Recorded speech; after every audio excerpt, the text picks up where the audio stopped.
Hola, bienvenidos. Hoy vamos a visitar la familia de Cacti. Si te gusta este tipo de información, vamos a empezar.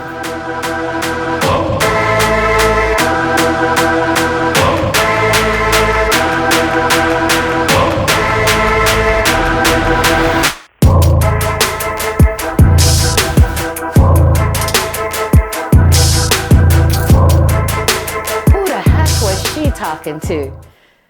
Guys, welcome to Just the Plant Room.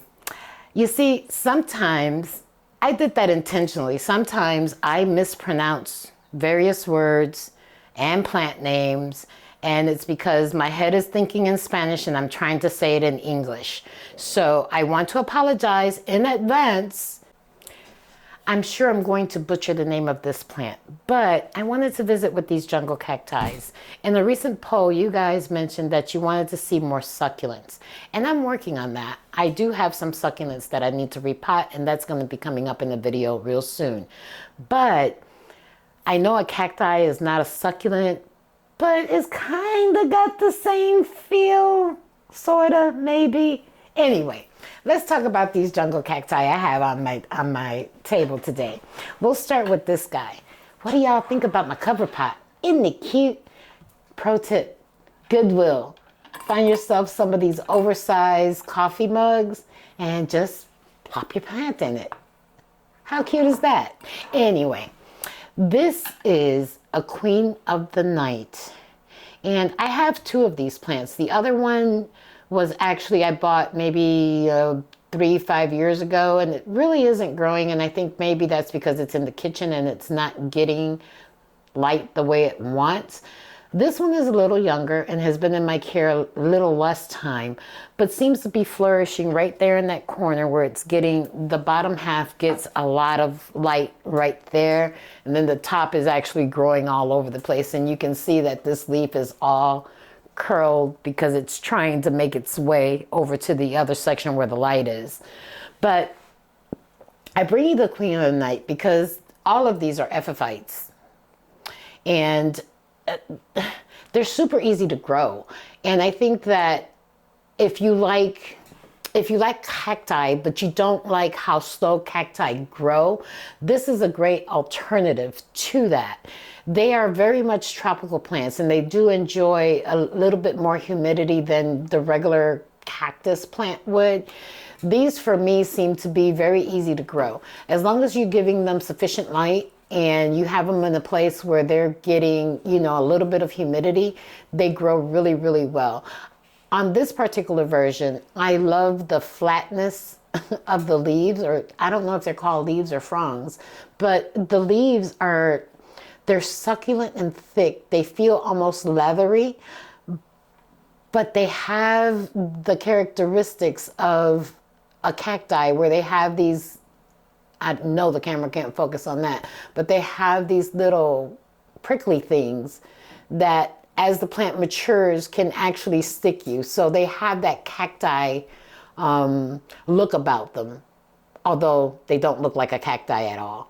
I know I'm blabbering here, but I just wanted to show you how cute this is and what a cute alternative to a cacti this particular plant is.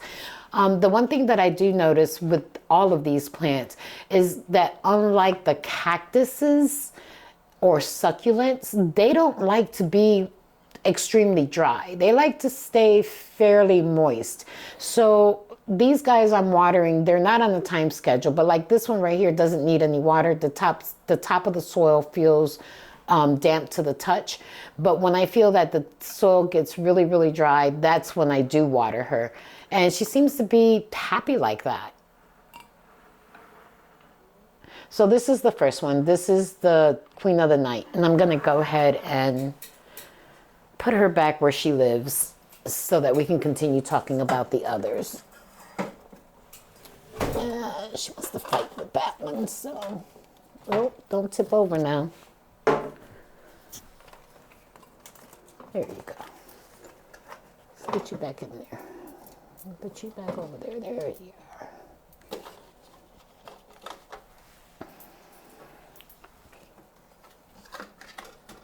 Okay. Now this one. This is the one that I said I was going to butcher the name, and I'm going to do my best not to. It's called a pseudo-rhipsalis. So I think the pseudo is in the name because it's similar to a rhipsalis, but it's not a rhipsalis. Anyway, what I love about this one, very similar to the other one, the leaves, they're just, I don't know, it just falls so gracefully. And as they get bigger, if you buy them young, they grow upright. And as they start to mature, they start to fall over. This one lives under bright light. This one has a grow light right on top of it. And what's cool about that is that it sun stresses. So the leaves can turn red. Now, I've seen images online of this plant, you know, a bigger specimen, where it's completely red, and it is the most gorgeous thing you could ever see. It's really pretty when it sun stresses like that and it gets that deep burgundy red. This one is starting to do that, and I'm really digging that color. Also, this one blooms, so it puts out these little flowers. My understanding is, I think I saw them about 4 or 5 days ago when they were actually open. It's a little white creamy flower, and it's really cool. I should have taken a picture of it when it was in bloom, and I didn't. I forgot.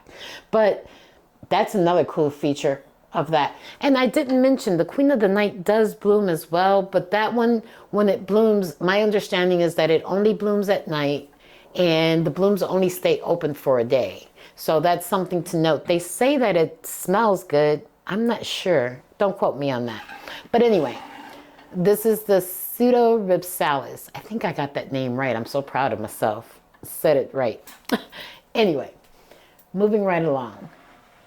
Now, I'm sure you guys recognize this. It's a fishbone cactus. And some people refer to it as a jungle cactus. And just like the other two, the feel of the leaf is very succulent-like. And she does put out these cactus-like spiny things that are kind of prickly too. If you were to grab one like that, I'm sure it would stick you, and I'm not going to demonstrate that piece. But she also needs that little bit of humidity. And what's cool about her, when she puts out the new growth, you see how it's coming from an existing plant right there. It's really light green, and that continues to grow on down. And I got this one, I've had this one maybe for about, I want to say about 8 months or so. She wasn't as large as she is now. She's really growing, and she grows fairly quickly. I'm enjoying her. She's got this funky, kind of weird look.